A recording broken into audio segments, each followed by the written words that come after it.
Hello guys, welcome to one more Banter Blitz with me this week.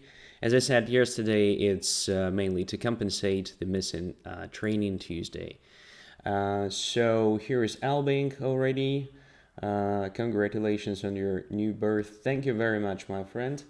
I'm really happy, guys, you're here and actually share my happiness. So, let's have a look at the situation with challenges. So we have several already. I think I will stick to normal practice of just picking guys I've never played before first. So here's one from Spain, 3+2. Okay, I'll accept that challenge. And I'm playing with black pieces. Let's go. Zweihoekzak says that stream is fine, and the question, if I managed to do the right important purchases today for tonight. Yeah, I did. I did. So, we're waiting for my opponent to make his first move. So you should see the board. The sound should be alright, as far as I understand. So, Manuel Prieto Martin. PowerOfKnights says you've never played me before. Okay, so I will tonight. Manuel, are you going to start the game? Not sure what's going on, so let's abort that one and look at other challenges. So, PowerOfKnights, let's do that, right? We have never played, except. And I'm playing with white pieces. Let's go. E4. So it's 5 minutes to each player. Ruy Lopez. And bishop a4, knight f6, and d3. Something that I usually play. All right, d6 is one of the possibilities here. In this game, I'm going to try this c4. So against Staney's defense, it's called a Duress variation, if I'm not mistaken. Something like that. So the point is I control b5 and d5 additionally, so I'm sort of grabbing space here. And at some point, I may be willing to play d4 to get, very pleasant position. Knight to d7, very typical move here, just to bring the knight to c5. And then maybe to e6, and if everything is alright, even to d4. So there is a possibility for me to move my knight to d5 right now. Then after knight to c5, maybe even to take that knight on c6 after bc6, the pawn structure will be damaged. I can take on e7, and, well, black will not have pair of bishops, but the pawn structure will be a bit damaged. On the other hand, there is just a normal bishop e3 move. I think it's a bit more natural. So we develop the piece, we control d4 additionally, and if knight c5, we'll just take on c5 first, then take on c6. We will see just tripled pawns on the c file, c7, c6, and c5, and d5 will drop. So in addition to positional advantage, in addition to a better pawn structure, we'll have extra material, I guess. So knight c5 is sort of prevented now.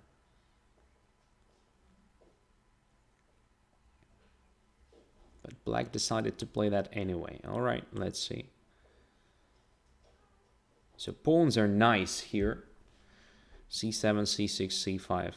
The question is, should I really take on e5, or it will only help black activate his bishop? That's a good question. So to knight takes e5, let's say bishop goes to f6. Where my knight should go, maybe take on c6, then queen goes to d6, attacking that knight, then to a5. I'll have two pawns in that case. Is it dangerous somehow for white, or it's just completely okay? I'm not that sure, to be honest. But let's experiment. Let's take it. So I think after simple castling, white should have been better anyway, because of the pawn structure. Maybe I'm too greedy. Maybe it was not necessary to take that pawn, but if black doesn't have an instant refutation, it's just an extra pawn, which is just nice.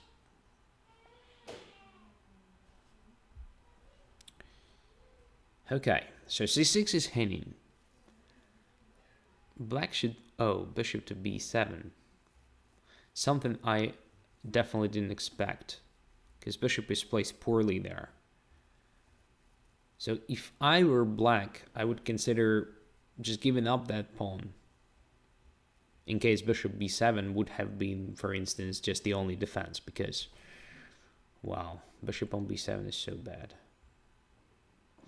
On the other hand, very soon black will attack my knight on e5, my knight will go away somewhere, and bishop can come back to c8, so maybe it's not the end of the world for black. Bishop d6, okay, now let's just go back to f3, probably intending to play e5 even, but to be completely honest, I'm not sure I want to play e5, because yeah, e5 gives my knight e4 square, but at the same time, we're losing control over f5, and black will have a possibility to improve his light squared bishop through c8 and then to f5. For now, we have very interesting pawn placement here, so almost all our pawns are in light squares, and hence light squared bishop of black is quite limited, quite passive. Not even being on the c8 h3 diagonal for now, but even if it is there, it's not active anyway.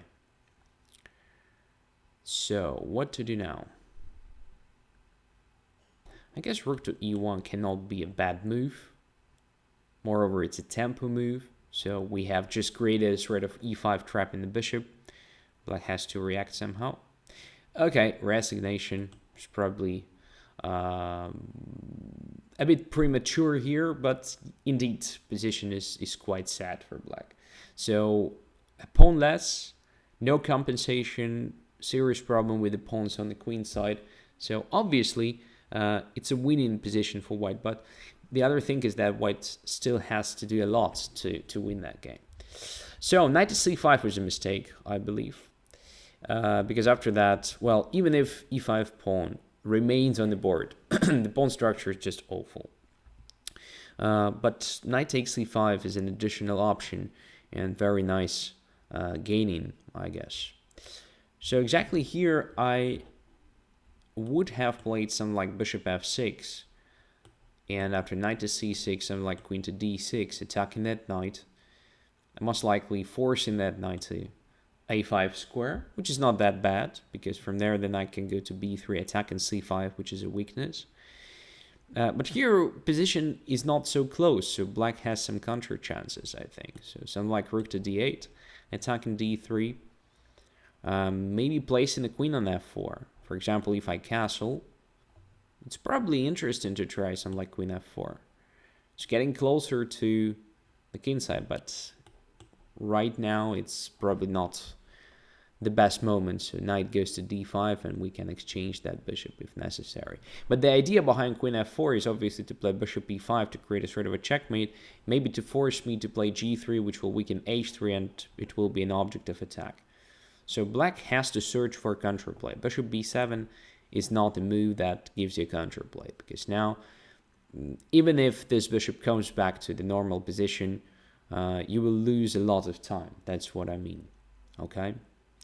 So, thank you for the game. Let's have a look if there is anybody else I've never played before. Well, looks like everybody played at least one game against me. All right. Okay. So yeah. Let's choose then someone I've played already, but maybe many months ago or maybe many weeks ago, I don't know. So DR6. I can't remember when we have played the last time. So I'll accept your challenge first. And then we will see if somebody joins somebody I've never played before. I will take that challenge. If not, then I will get back to the normal order of challenges. Okay. So the question from PowerOfKnights, do you usually play this system with c4 instead of c3? Not really. So if we talk about tournament practice, I've played this c4 only once, I believe. In Blitz, I play this quite often, but usually I tend to play the system with the c3.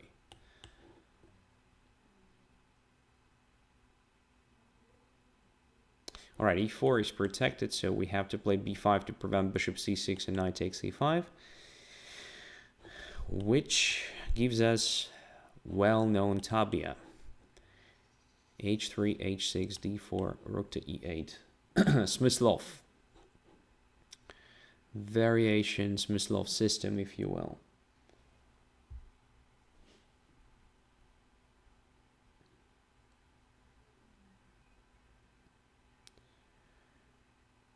And a4. All right, so bishop to d7. Bishop to b7 is also an option, but it usually leads to Zaitsev system with a transposition. And I'm not a big fan of Zaitsev system, although it's quite playable. I mean, I just don't really like it. And a5, this is strange.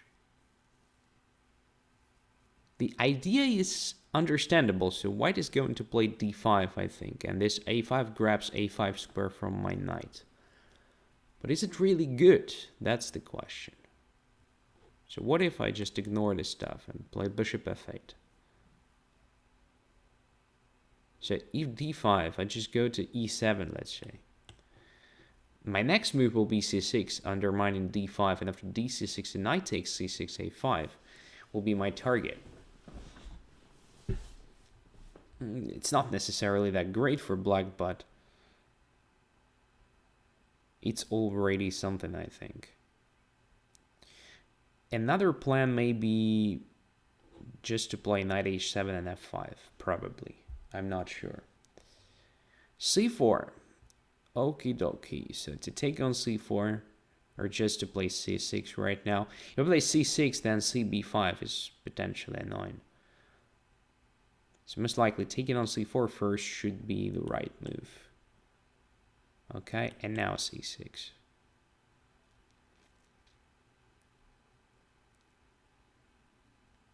Destroying white's pawn center, or at least trying to do that.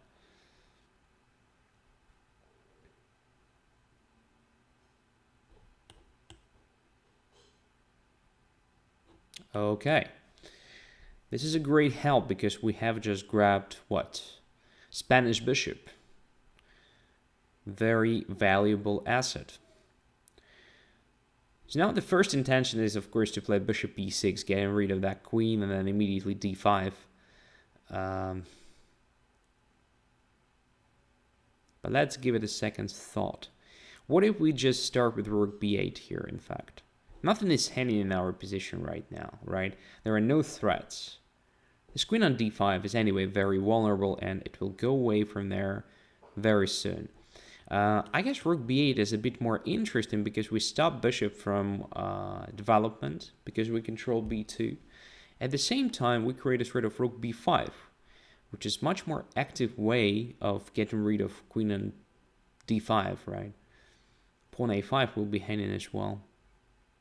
Bishop e3. So now it's a question just to take on b2, winning the pawn, but then bishop b6, or to play rook b5 trying to win a5. But if I play rook b5, there's queen d2 and a5 is protected.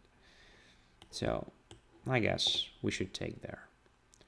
Bishop b6, just what? Queen a8 looks interesting, trying to exchange queens. Let's try it. Why not? I don't see anything wrong with this move. If knight takes c5, I just take queen on d5. Knight takes c5, the idea if I take with the pawn then queen d7, if I take with the rook, queen takes my queen. But after knight takes c5, I just take the queen on d5, and I'm a minor piece up, I suppose. Alright, queen goes away. And now bishop b5 may be very dangerous for my rook b2. It may be trapped there after queen c3. So I guess either rook b5 or bishop b6 here should be played. Let's play rook b5 first. I'm still not sure where my bishop should be, on e6 or maybe on c6 attacking e4. And my queen will join that attack from a8.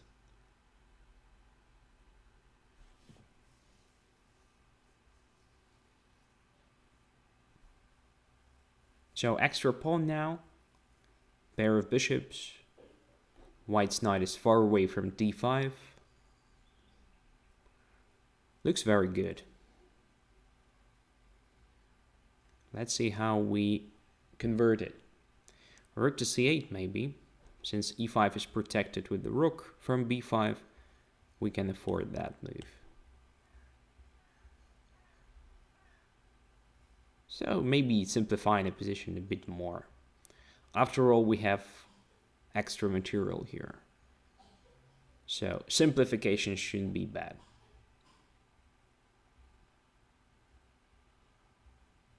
Gio is here. Ostrovskiy is here. Very nice. Very, very good. Gonna be interesting night. So 92. Now what? For some reason I'm tempted to take there, and now just to play d5. Since white's knight no longer attacks e5, it should be very well prepared action.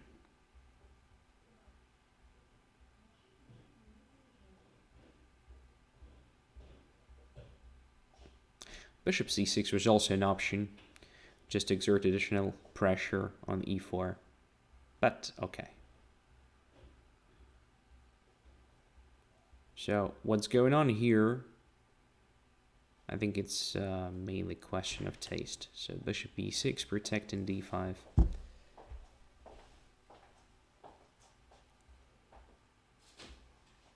And by the way, protecting f7 as well. So rook went to c7 to exert some pressure along the 7th rank now. My bishop is covering most critical pawn, I think.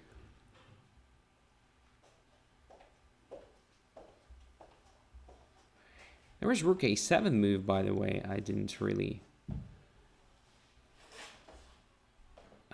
think about that.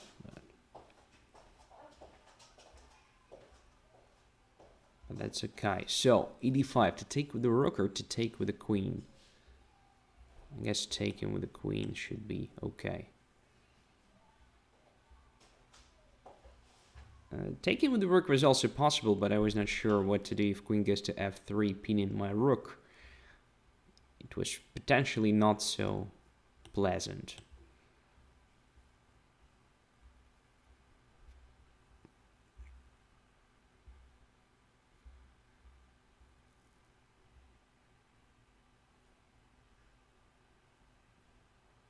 So knight is hanging. Bishop cannot go back to e3 to protect it because a5 is hanging. And now f5 or rook d1 first.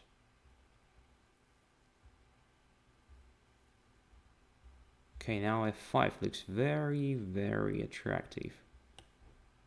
Let's go there. Rook to c6 is probably just losing. Well, knight c3 is possible, but I think it's very good exchange for me. All right. Now it's a good question. How to finish white here? I think first f4, grabbing e3 square. Now bishop b4. Attacking the knight from here, and by the way, it's quite hard to find a good square now. In addition to extra pawns, it's great. But what I missed here actually was bishop to c7 move, so I didn't even think about it. Wow. So a lot of things are being blundered, just like yesterday. But it's not so harsh, in fact, compared to, for example, yesterday's first game where I didn't capture the rook on b3, which was just hanging. All right, so okay, so what was wrong? First of all, I think a5 is not very good, but I would have played something like bishop c2 here just to have b4 in order to protect a5. So something like this would have been considered by me. Maybe with the bishop on a2, same story, but with the bishop on a2 can be also interesting. So bishop goes to a2, c6, takes on c6, and then b4, protecting the pawn in time. Then you have bishop e3, bishop b6 ideas, and so forth. So I mean, it's a playable position. c4 is kind of strange, because after bc4, bishop c4, and c6, it feels like white is just not in time. And to be honest, it's not very surprising, because look at the situation on the board. Black is completely developed here. White is still, you know, having some problems. So knight is still on b1, bishop is still on c1, so white definitely needs time to develop his pieces. And usually white has that time because position remains closed. Here position is being opened, right? Move by move, because, well, there is active play in the center now. White is simply not prepared for this active play in the center. Anyway, I think taking on c6 was better than protecting a5 pawn with the help of, say, bishop to d2. Covering b4 square at the same time. The next thing to do is probably to put the bishop on c3 and then to play knight e2, finally finishing the development stage. So something like that. Knight to c3 is bad, because after this, okay, you get the queen on d5, but you know that queen on d5 is very vulnerable. There is bishop e6 at any moment and your queen is away. So you don't really get anything from occupying d5 here. It's usually good when you have the knight there, not the queen. So now, as a result, you no longer have a light squared bishop, so light squares are potentially very weak in your camp. And my pawn structure is just better because I have some concrete objects of attack while you have problems only. All right, so that's the thing here. Okay, Kramnik student is here. I'm really happy you managed to join.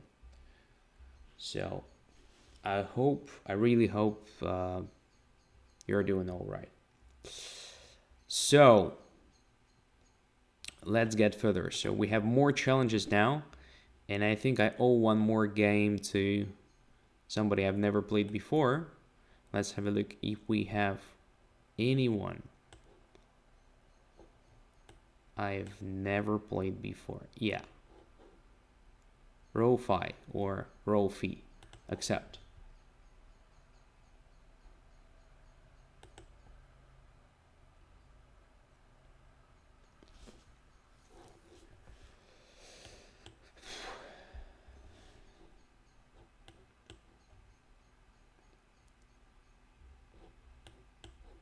What is this? Scotch.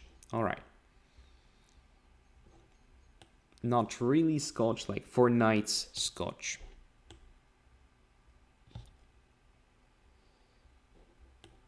So bc6. Bishop there, castling, and rook to e8. So that's what I play instead of d5 normally. Fuchs is also here with beers. So I have not only virtual ones this time. Obviously, I'm not going to drink them during the show.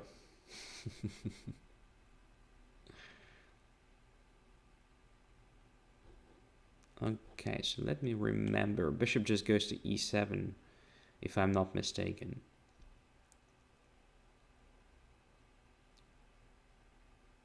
And b3 protecting the pawn on b2.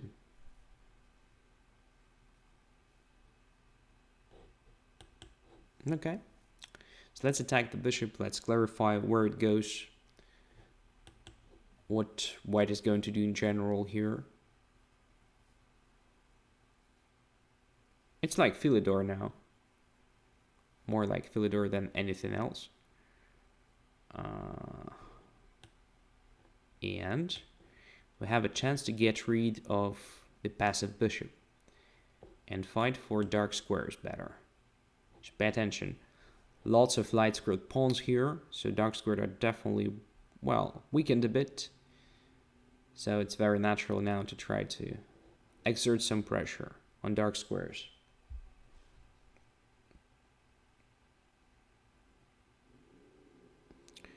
What happened? Queen to e3. Okay, attacking a7, I suppose. So let's try to relocate a bit. Queen e5.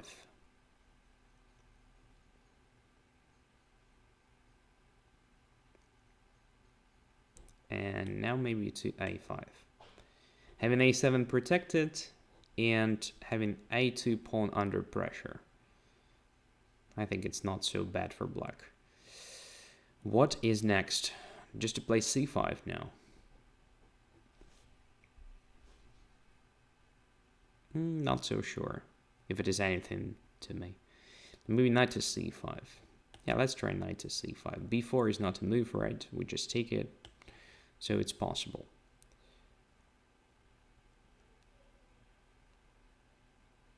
Aha. c3, preparing b4. Okay, we should be careful now. Let's take the bishop. Knight is coming to d4 potentially. Let's just play c5. Controlling that square. And preventing knight from going there, but the knight also has d5 square.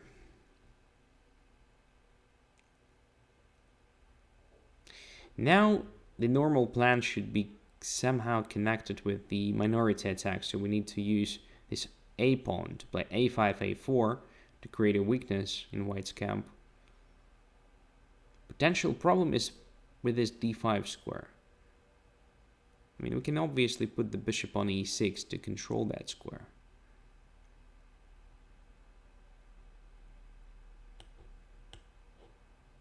But it looks so bad here, I mean, sort of disgusting. On the brighter side, we can just play a5, a4 now and enjoy a good position of a queen on b4. When the knight is on c3, there is always some like knight b5 intending to play a3, kind of trapping our queen. Now it should be fine. Or maybe I'm missing some interesting play there. What's going on now? This knight is going to go where? To h5. Well, nice resource, by the way. Is it immediately checkmate? Well, not really. But it's still annoying. Still annoying. Bishop to f5 or what? Or g6? No, g6 just knight takes g6. Hell, what to do in this position?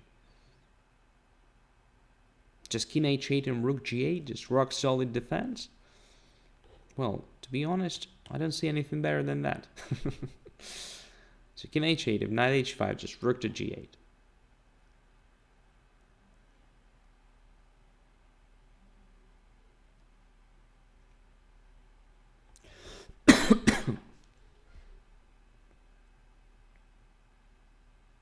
strange position.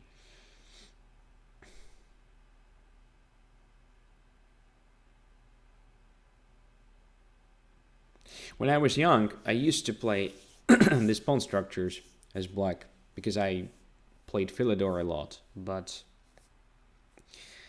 I was never really happy about such a situation. King to f1, what's that? Why, actually? I understand protecting the rook, but was there really a threat of using the e-file somehow? I'm not sure. Anyways, let's continue with the plan.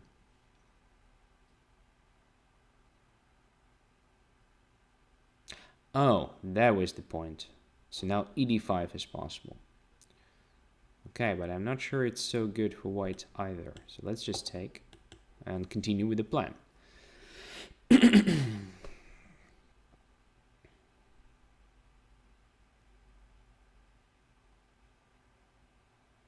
So yeah, my pawn structure is not intact, but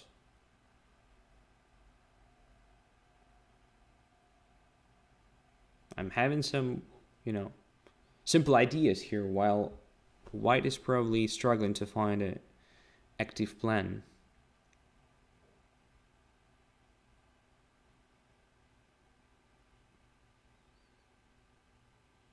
I'll be especially happy if white eventually captures on a4. Will be a great help. Now I think we can win a pawn if we want to. It takes b3, a b3, rook e3, queen e3, queen b3, but then takes queen, rook takes, rook goes to a7, rook goes to c3, rook takes c7, rook takes c4, rook c6. It will be just a draw. Okay. It will be just a draw immediately.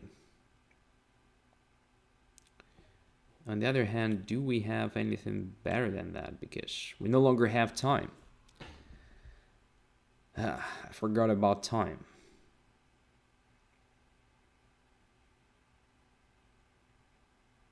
That may well be a decisive mistake. All right, but here there is no checkmate, fortunately. And I think we should just take with the pawn.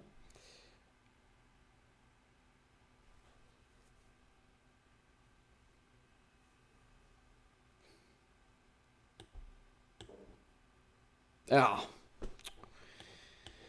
missed that. It's now just a perpetual check.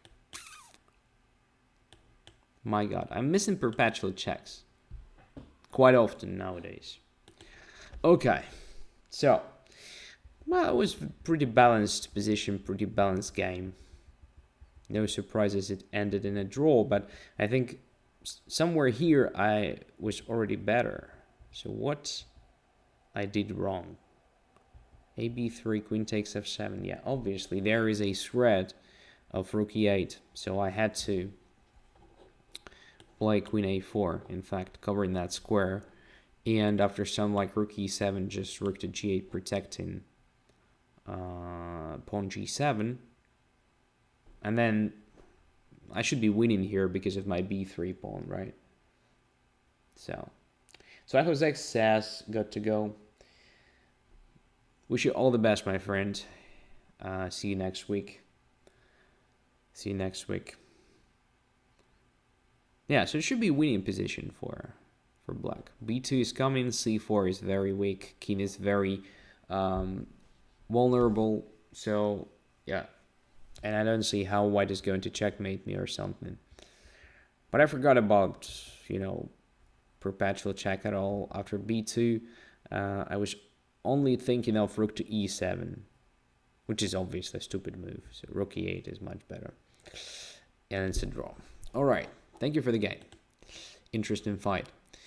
Okay, so now it's time to get back to normal order of challenges. But I think it will be fair if I would pick somebody who didn't play yesterday, right? For example, TheClasher. Let's accept Clasher's challenge. Blobix is also here, so we have not played for a long time.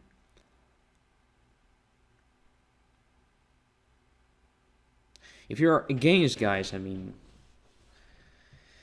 this approach, just finding guys I've played last time many like weeks ago, or maybe a month ago, just tell me. But I think it's fair, all right? Since we have double banter this week, like yesterday and today, some people have already played yesterday, right? It doesn't mean I will not play against you tonight, but it should just happen a bit later. That's what I mean.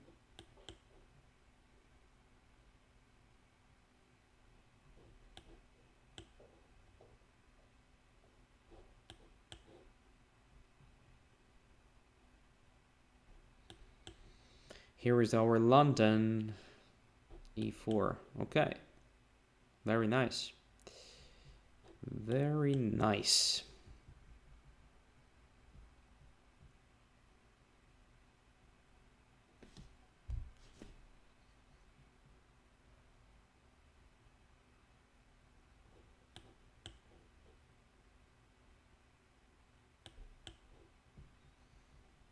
Everything is just according to sort of theory here.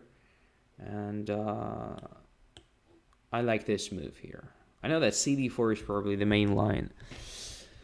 Or something like A5 or maybe even C4 immediately, but I like this version of French defense where everything is already blockaded on the king side. So white doesn't have a clear attack. And I can just push pawns on the queen side.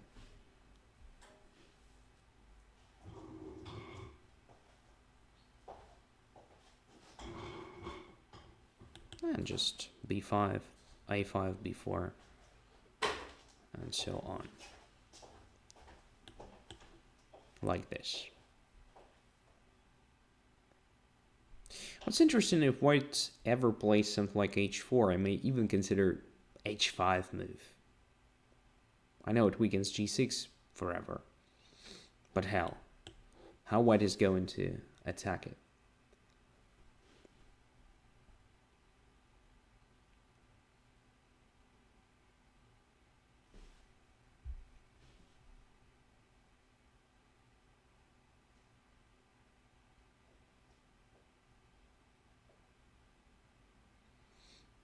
So what is next?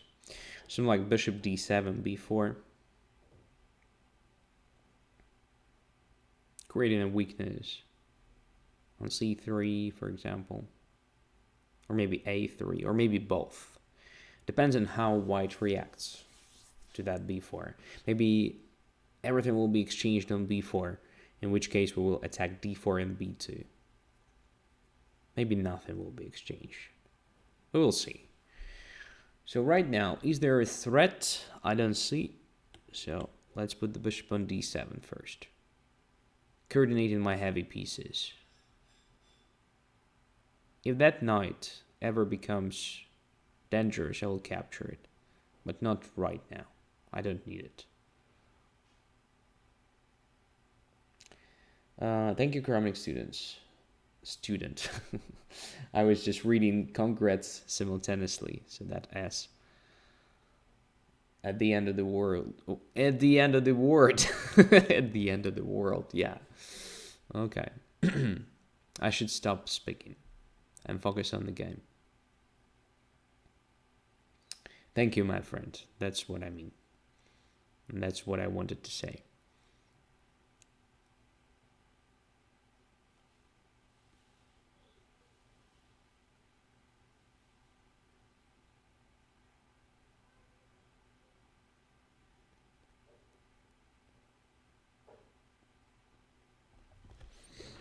So white is spending time, which means white doesn't actually see a clear plan, which is a good sign for me. So How to regroup? Queen to b6, rook to b8, queen back to d8 is something very natural here. White is going to do what? Probably bishop somewhere and then g4, so I have to be very careful about that g4 option. But if there is some like a rook lift to g3, I don't think it's very dangerous. Anyway, wanna start with queen b6 move.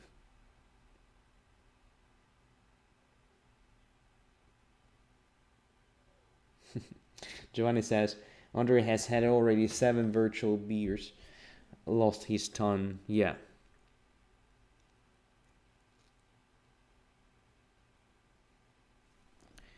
Virtual beers are tricky. Should we play b4 or should we just prepare everything carefully? I think we have time here, so don't see any reason to hurry up. But after bishop d1, I think it's already time to play b4.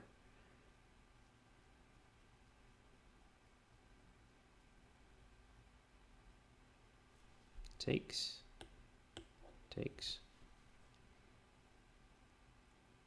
Bishop f3. So now it's always a question. Is to take on c3 or just to take b3 and then rook a2? So I mean, both options are interesting. Well, I've never played this. So let's try b3.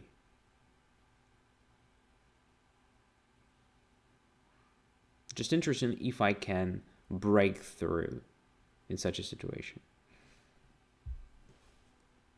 So I will definitely need a sacrifice at some point.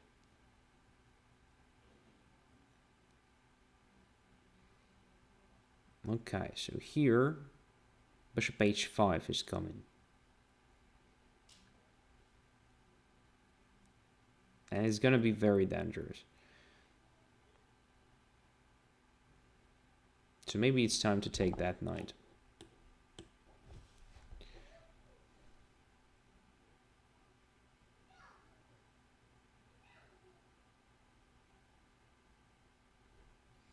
And play this prophylactic bishop e8, just controlling h5. To forget about the king's side and focus entirely on the queen's side. Okay, so now it's time for rook a2. Oh, that's interesting. What about this? Aha.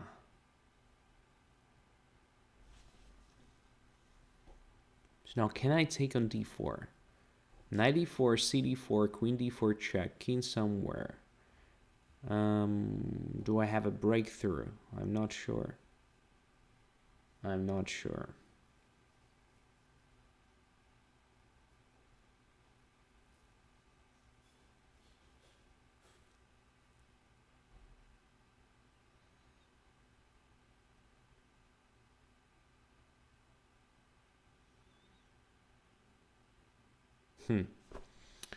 Interesting. What to do here in this position?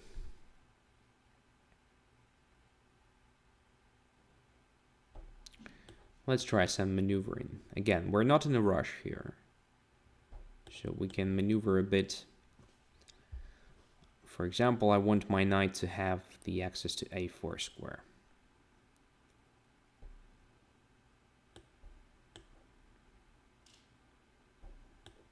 Like this.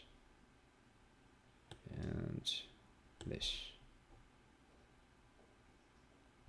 Does it really give me anything? I don't think so. No,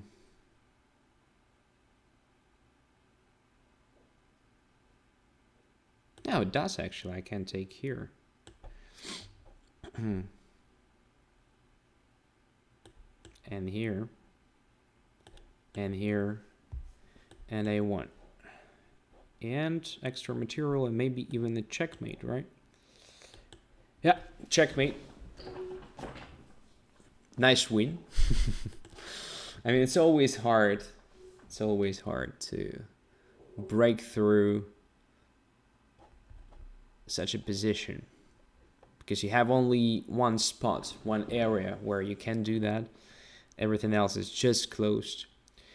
Yeah, obviously you have an amazing advantage in space, but normally advantages in space is converted by play on both flanks. And if one of the flanks is just closed, it's yeah, basically quite hard. So there is an idea, of course, to force white to take on a2 at some point.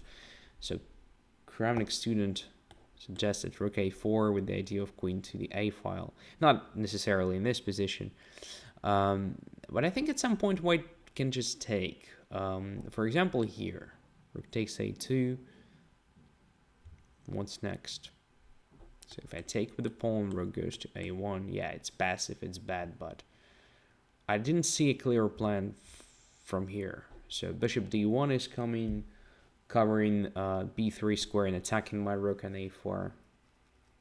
I was not sure I will have enough resources to convert this. My pieces are somehow far away from critical squares. That is what I think white should have done at some point. Even here, I think it was still possible to take. I don't think I can take with a pawn. Well, I can. I mean, I'm not sure it gives me anything. But if I take with the rook and then put my knight on a4, I still don't see a winning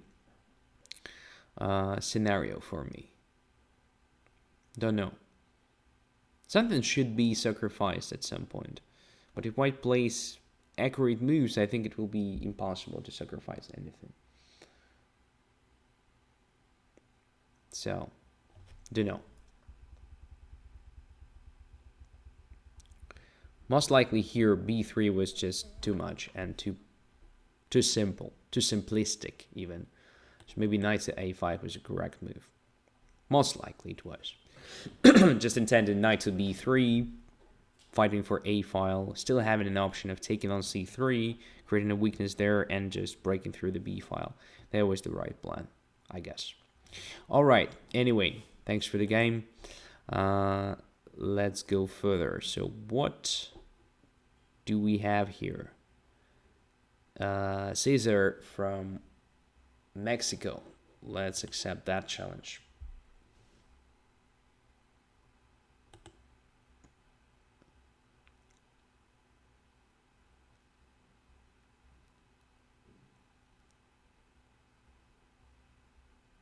And black pieces again.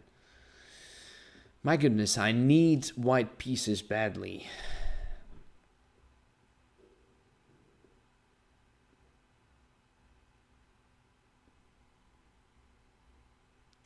So we're waiting for opponent's move. Several seconds more. And then abort.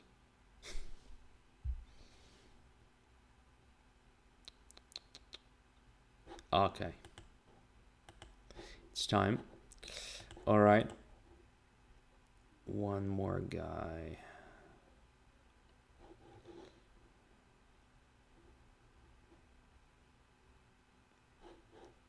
Friedel. I have a strange feeling that Friedel joined almost each and every episode during the last several months or something, and never had a chance really to play because I finished my shows right before his challenge. Something like that. I don't remember exactly what happened, but let's play Friedel. b5. What's that? Let's undermine it instantly and put the knight on d5. And by the way, I'm playing with white pieces.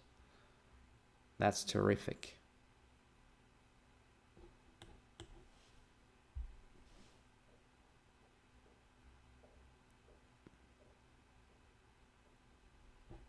Okay, let's just castle. We have a serious advantage in development already. And queen on f6 is somewhat misplaced, I believe.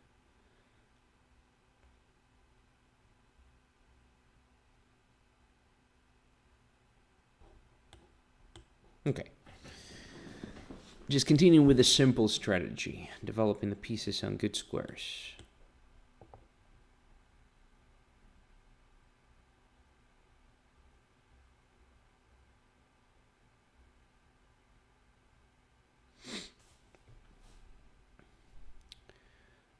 So I think I want to play e5 next move.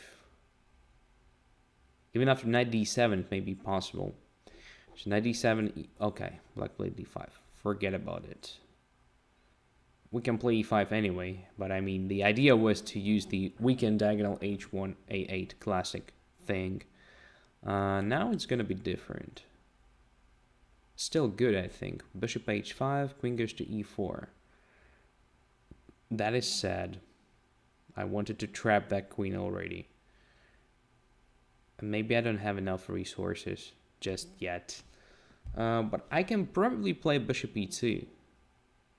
And then bishop d3 will be very, very annoying threat. I have a feeling that I'm missing something simple. So if f5, e takes f5, bishop h5 has what? b6 square. And it's the only square where the queen can go. So if I had pawn on a5, it would have been just trapping the queen. Look at this. f5 takes f5, bishop h5. Really, just the only square. b6. Okay. From there, if we take an f5 with the knight, attacking the bishop, bishop will most likely go to c5.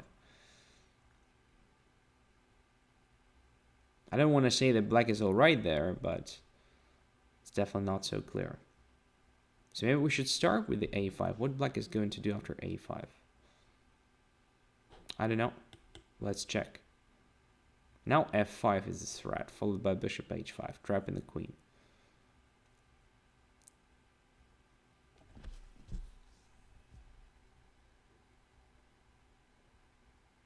Alright, just h6. f5 was possible. f7, f5, I mean. Okay, now we'll take another direction, like bishop d3, and another idea is just to play rook f3, rook g3. And here is the difference. So without the pawn on h6, it was possible to play queen h6 after bishop h5. And why it's important? Because I'm just winning a key pawn here. And now it's just lost, whatever happens next. What is the right move here?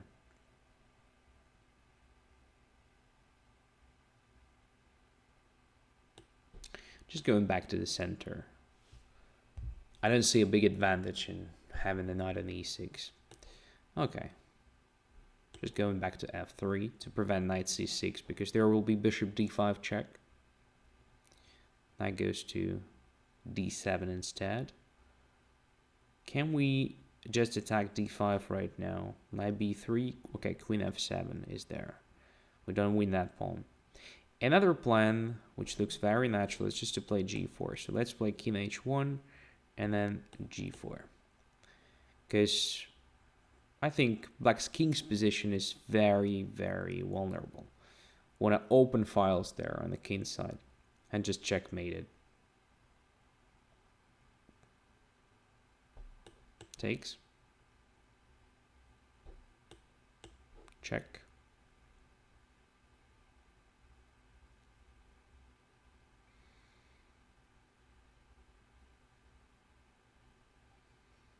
Well, something not very typical for me, to give up a bishop. But just want to amplify my attack a bit. Want to put my queen on h5, not wasting time on anything else. So f5 is under attack. Not only that, so that was the idea as well. And if I'm not mistaken, it's a good time to resign, because I don't see a defense against rook takes h6. Well, at least satisfactory defense.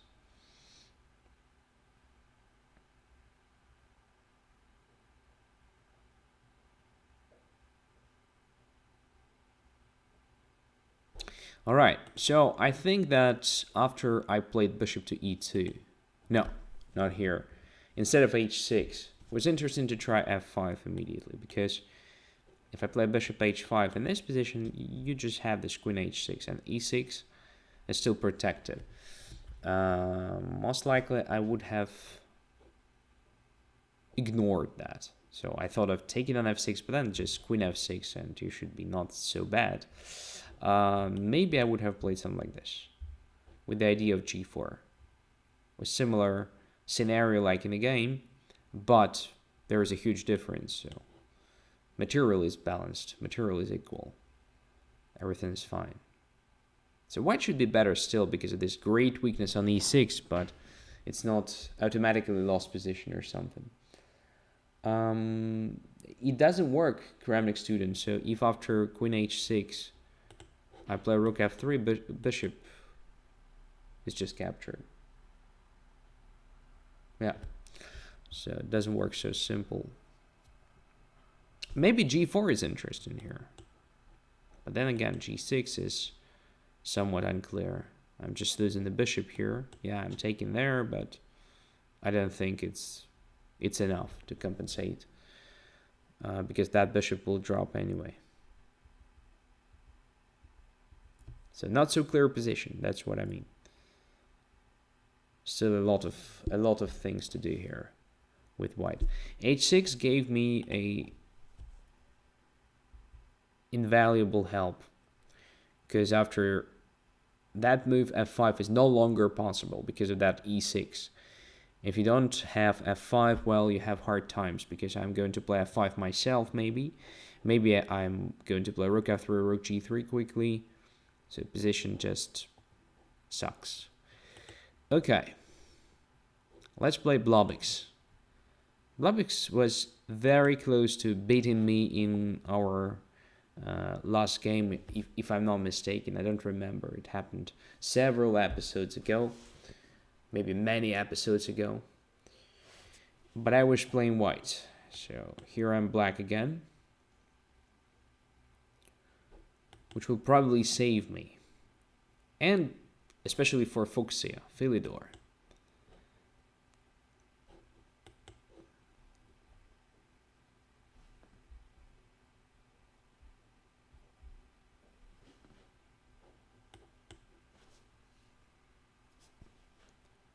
Queen d2.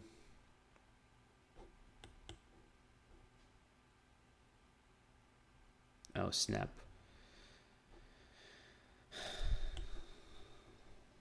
I thought I missed queen c3, but then I think after knight f6 I'm still fine. Okay, never mind.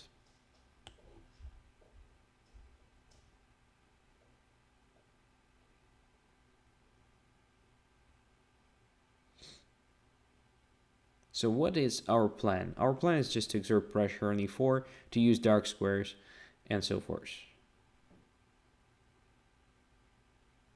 So forth. There was one interesting comment on YouTube. I noticed that.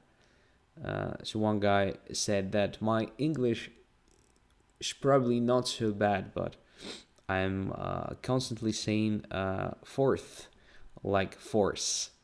And that's true. So it's time for me to bring my English to the next level.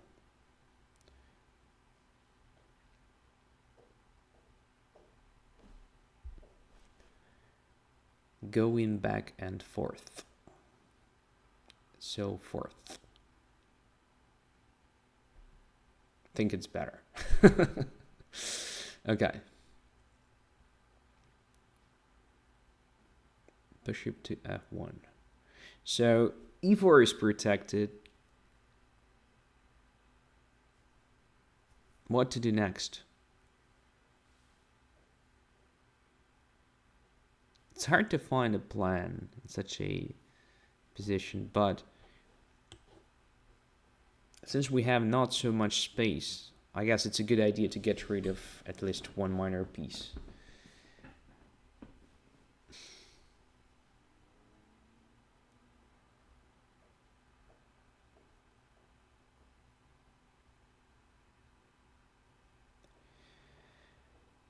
May the force be with you. Yeah. May the force is coming, by the way.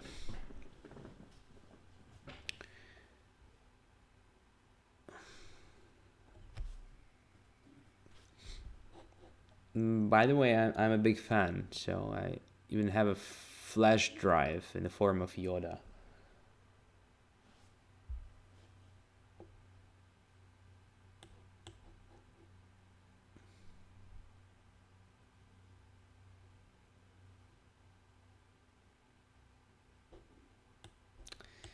Well, at least we have this square d4 for my knights. It's nothing, actually.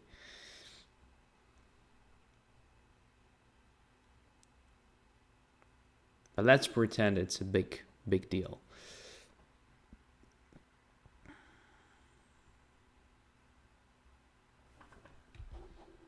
Let's do a strange thing.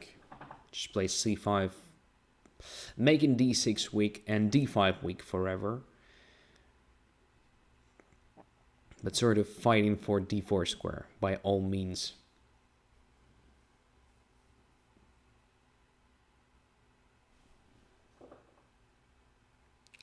So there is a question, how long do you play chess at this time? If you mean during this episode, then I guess it'll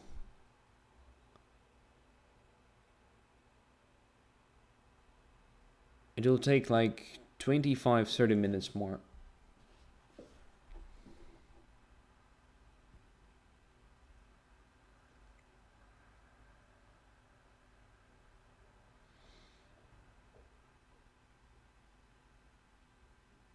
Now it's interesting to prepare b5, well, at least to try.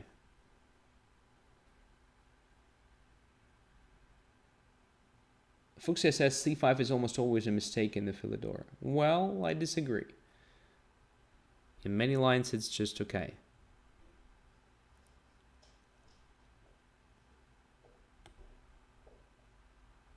Let's go.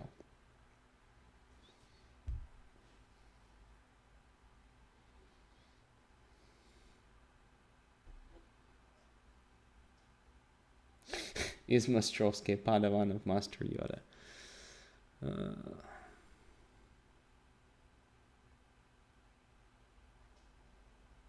In a sense. Okay, g5, which is also almost always a mistake.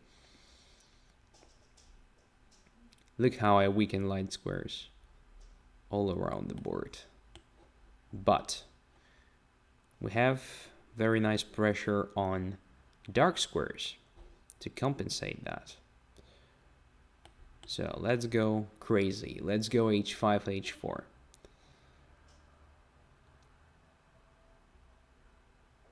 I know I could have captured on c4 and then on b2, but I want to weaken f2 first.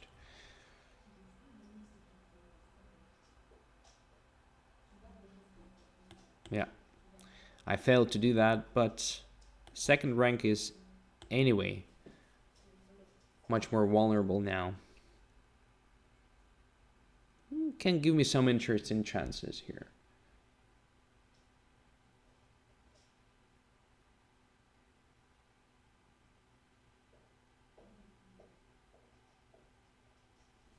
So there is a comment, are you not concerned that knight f6 is end price? On prise, sorry, there's French. It was not, it was protected 2 times.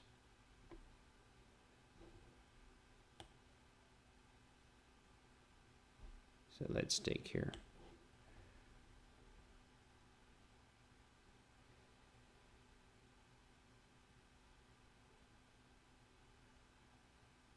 A tricky thing. So if I play h4, bishop f2, h3, bishop takes d4, and my rook on e8 is hanging. Okay. What to do? What's the right move here?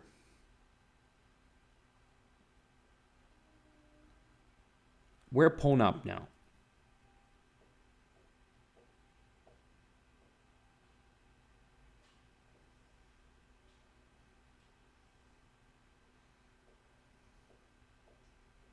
Oh, rook d4 is already a threat. Wow, I have just noticed that. Thank you.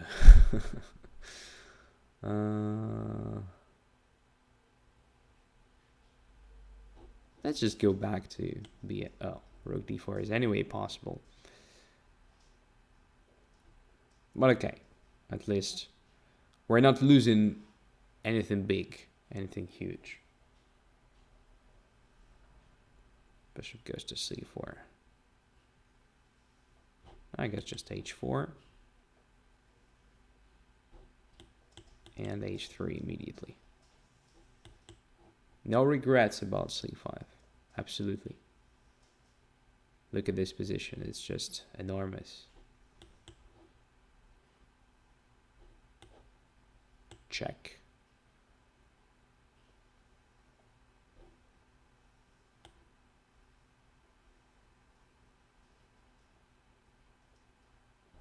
I think f8 just to protect f7. And queen to f4 to attack h2, which white cannot protect now unless he plays bishop c2, which is also not so cool.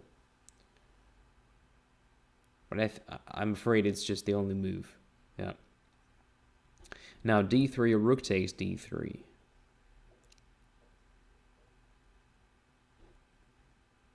So just takes on f3. And takes here. Now we have how many pawns? Three extra ones. Yeah, should be enough. Should be convertible. Okay, so c5 didn't become a serious mistake. In fact, I realized that, yeah, I weakened some squares, I weakened the pawn on d6, but I also had a great compensation. You shouldn't ever forget about the power of a centralized knight. It was very good. So there is a comment about the fact that my knight on f6 was hanging, but it was never hanging, so it was protected 2 times. After knight e5, I've just played g5. So yeah, was protected, always protected. I think this position is already quite annoying for white. So f3 was most likely correct move because of h3. There is h4, bishop there, bc4, queen c4, rook takes b2. And hell, f2 is hanging now. So it's still not so clear a position, even if I win a pawn, for example, after bc4. Now, I thought it's possible just to go away with the queen somewhere, protecting b2, but it will be not really a protection. So, for example, if queen a3, intending to take on c4 with the bishop, I still have rook takes b2. Because if queen takes b2, then knight f3, and takes queen, next move. All right, so it was not so simple. It was not so simple. What was cool for white, I think, is just to play h3 at some point, and I don't know where to put my bishop anymore. And a bishop can go to d3, for example, in this case. You simply have more space here. You want to play knight to d5. At some point, you want to play b3, bishop b2, and black is suffering. Okay, everything according to the comment of Fuchse. That is just equal position materially and less space for black. That's true. All right, so let's play Ostrovskiy. Just a sec. I'll accept the challenge. And I'm playing with white, which means there will be at least no grab attack. Of course. Who am I to say that? All right, let's go. Kramnixon says knight c2 instead of rook b2 after queen a3. Correct. I was just trying to show the idea. It was also possible for white to go, for example, queen d2, not queen a3. And the same stuff, rook takes b2.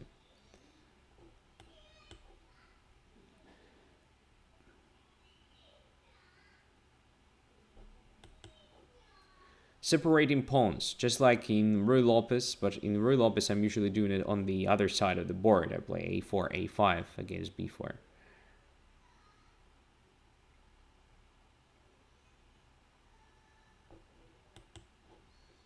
And I've never played something like this. I usually either captured on g4 or did something else. Oh, okay. Everything happens for the first time at some point.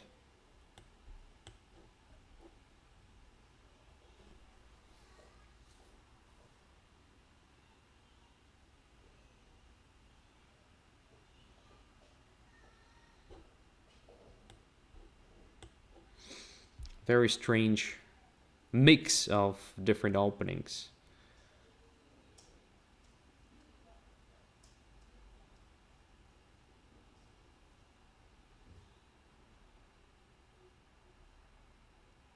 Should I even protect that pawn, or should I just play knight a3 here?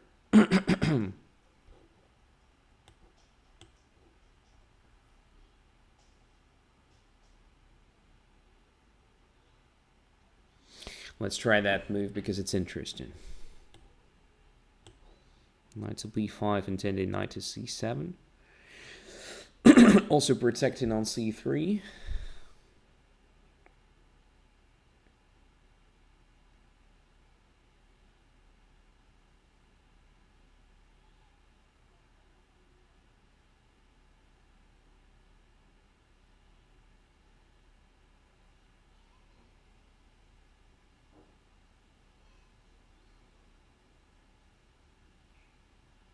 All right.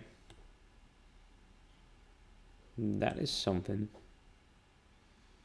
Definitely unexpected. What was the reason? I actually expected something like bishop f5. What is this? I mean, yeah, black is grabbing a lot of pawns, I understand, but is it really compensation? For the rook, because my knight is still able to go somewhere, to b6, let's say. Okay, let's go to b6. So extra rook.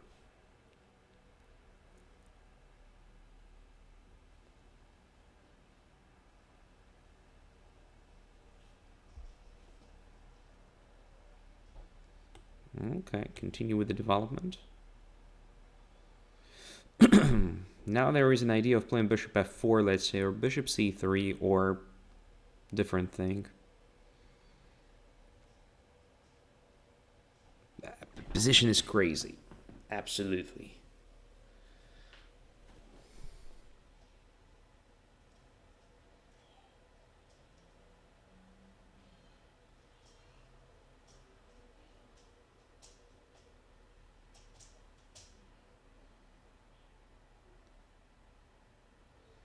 But as I usually say, rook is a rook, so just give me some time to bring it to the game, and it's gonna be cool.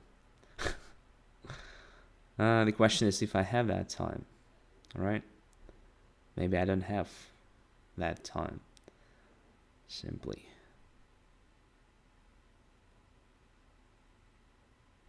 Okay, so let's go here. Activating the rook.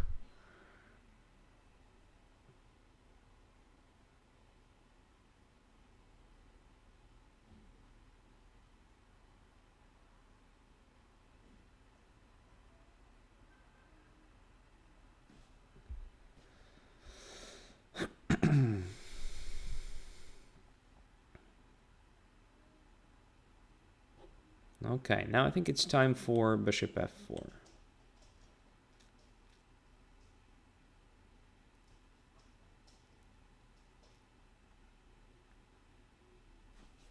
Now just queen d2. Gradually improving the situation.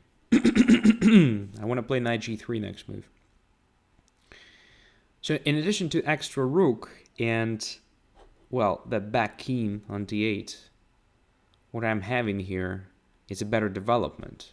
We shouldn't ever underestimate the power of developed pieces. Okay?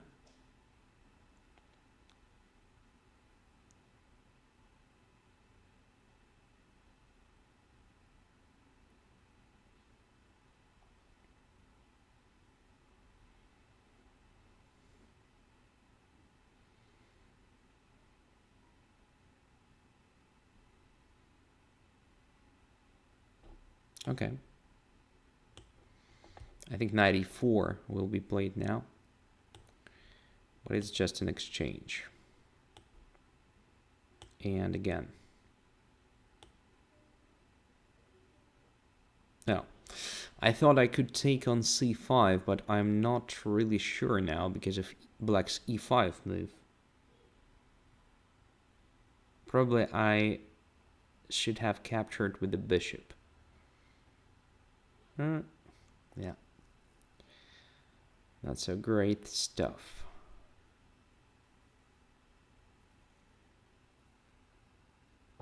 So rook takes c5, e5, rook d5, check.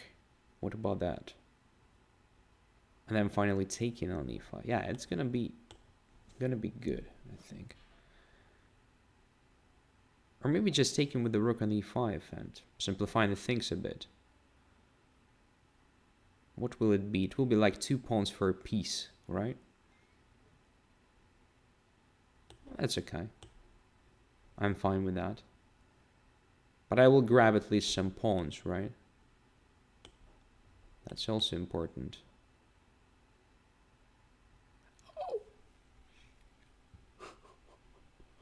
That was really imaginative.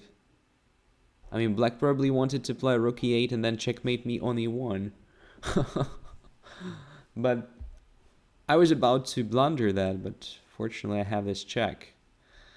Yeah, and there is no checkmate anymore. My luck. That was close. I mean, really close.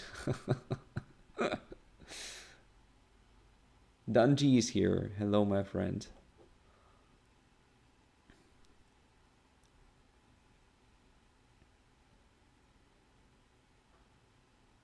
Okay.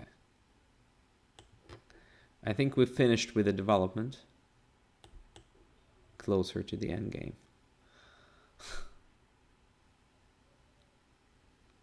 Okay. Again, a tough choice. But I think I have to take here anyway. Now, we should activate the rook somehow, quickly.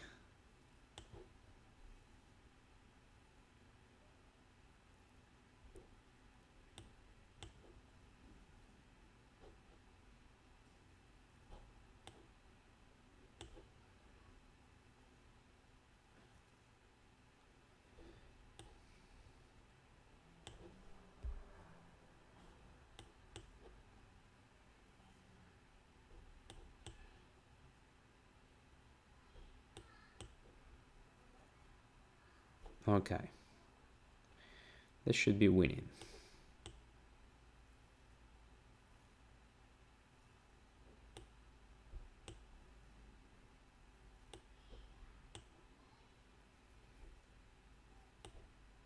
Probably again I'm playing not the best moves.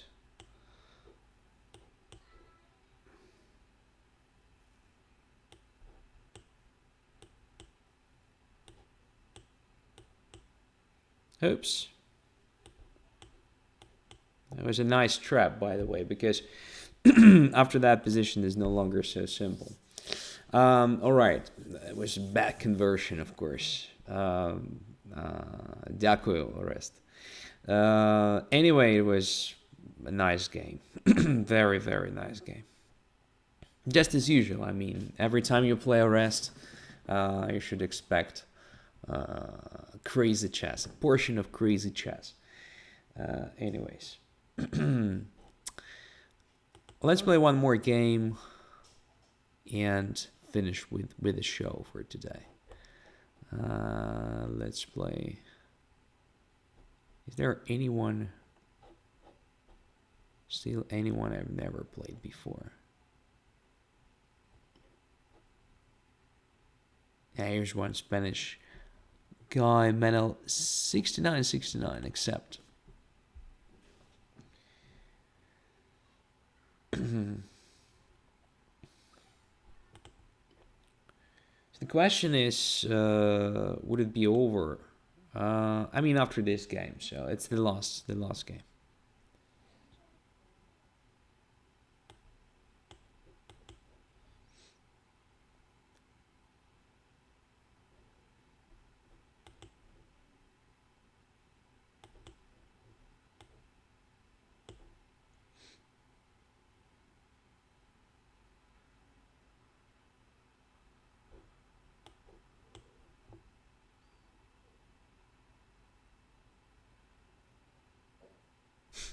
Symmetry.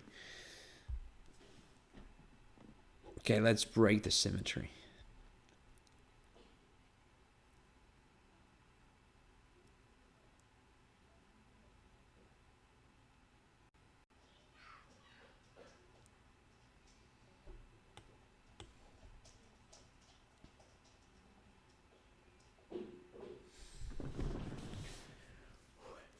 Yeah, previous game was really exhausting. I was nearly checkmated on E1.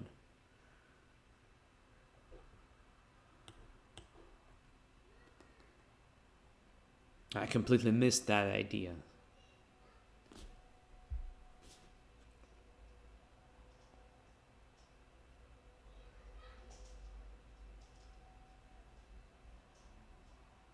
At some point I was like, oh my god, is it really happening to me? I'll be checkmated now. But then I noticed that bishop f6 check. There was really a saving move. Because if king c7, then knight e5 check with the fork against the king and the bishop.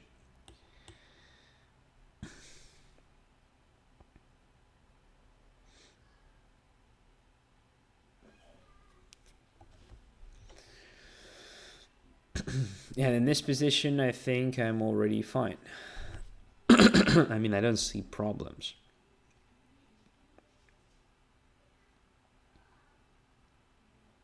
Maybe it's too early to make conclusions. Let's castle first.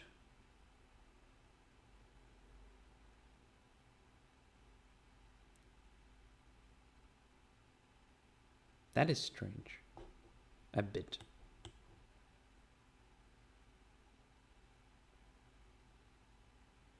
I would have captured on d7 and played knight e5 one move ago. Now if white takes on d7, I just take on f3, in fact. I think it's a good resource. And I damage white's pawn structure. And in this situation, I guess I should rather think of a rook lift. Maybe knight f6. I don't know if I have to spend the time on knight f6 move, let's say. Or just go straightforwardly for attack. I think rook f6 is very natural. If bishop d7, okay, I'm fine with this. It's no longer that bad for me because knight is not going to e5. Excuse me.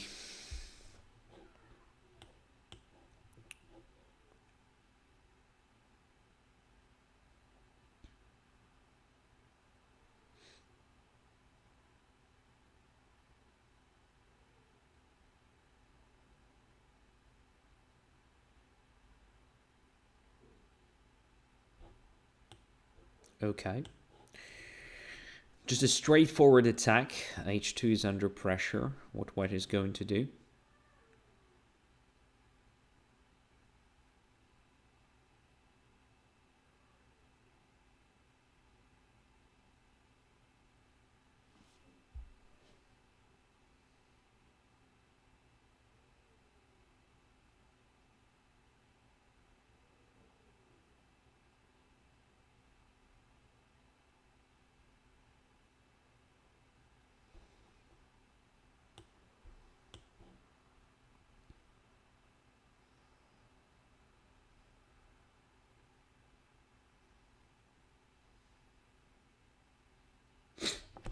There may be a sacrifice on h2 at some point. So let's say bishop attacks the queen. Queen goes away. Yeah. Can I take on h2 now? King h2. Queen h4. King g1.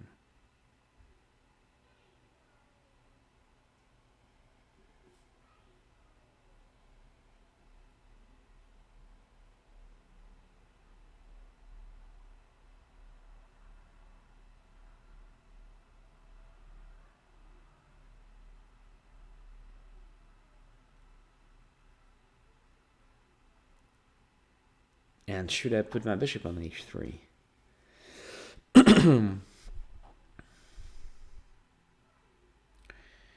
Probably it's not so bad idea.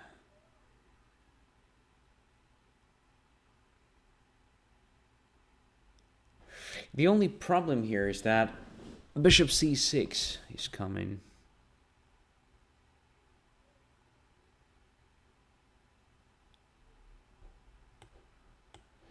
So this is more or less forced. Rook to d8. f4. That is what I wanted somehow to prevent, but didn't find how.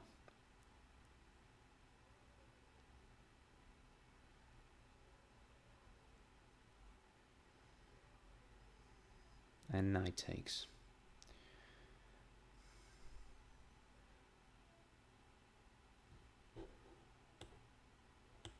Not so clear situation.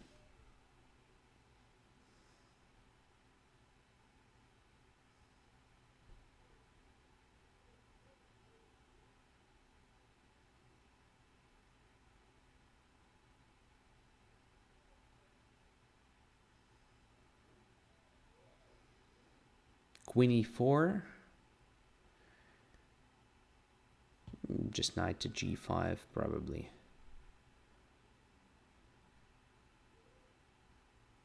Bishop b4. Just bishop to c3, I guess. Oh, but then we have c6. Okay, let's try that.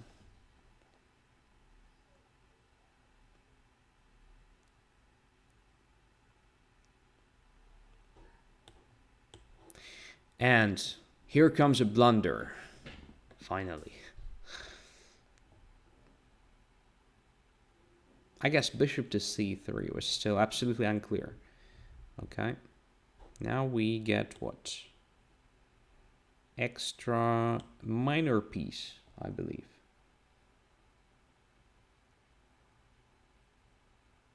Yeah, very tough game, by the way. Taking on e4 was definitely a wrong decision, but then I somehow failed to find a clear way to prove my advantage.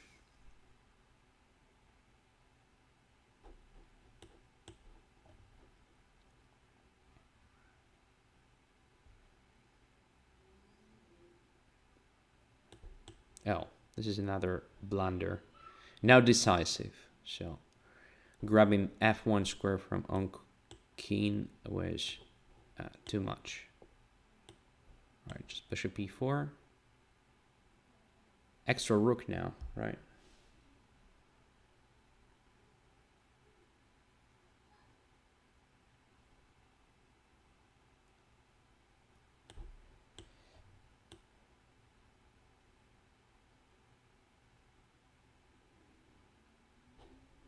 And takes there.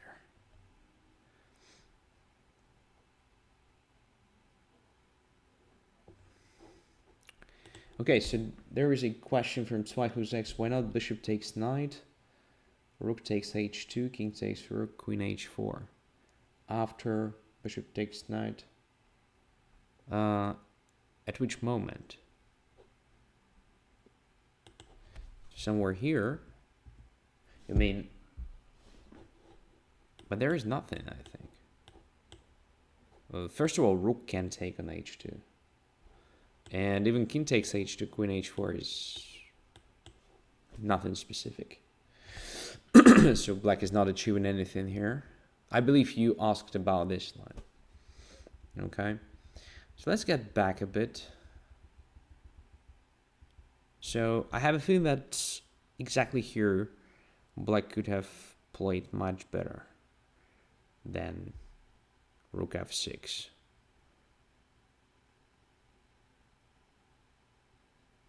Maybe I'm wrong. Maybe it's just an impression. Just an impression. Well, actually, my position was also not bad. Alright, so... But maybe rook h6 was not correct. So what about playing rook g6, in fact? Yeah, rook g6 is the right move. I think after queen e2, everything should be simple. Just takes, queen check, king g1, rook there. Well, even this is not clear. Just f3. Okay, this idea doesn't work at all. I mean, probably this position is just not so simple to win. And maybe I expected much more from it than I really could take. All right. So rook h6, that was okay. And bishop c8 looked also very natural. Then bishop to h3, rook to e1, rook to d8, f4. Yeah, was absolutely unclear after bishop b4, just bishop to c3, let's say. So what? Bishop takes, rook takes. So I wanted to play this move again. Tricky thing, so I thought it could be tempting to play bishop b4, queen b4, but now look at this. Bishop is hanging, and e1 rook is also under pressure, so bishop can take on f3 and then queen on e1. So this is not good for white, but simply going away with the bishop to, say, d3 should be just fine. So, I don't know. Maybe it's just equal. In any case, thank you very much for being with me, for following, for watching, for commenting, for playing. Again, hopefully you learned something from this session. I hope it was not so boring. And just as usual, wish you all the best for the coming weekend, and hope to see you next week. Bye-bye.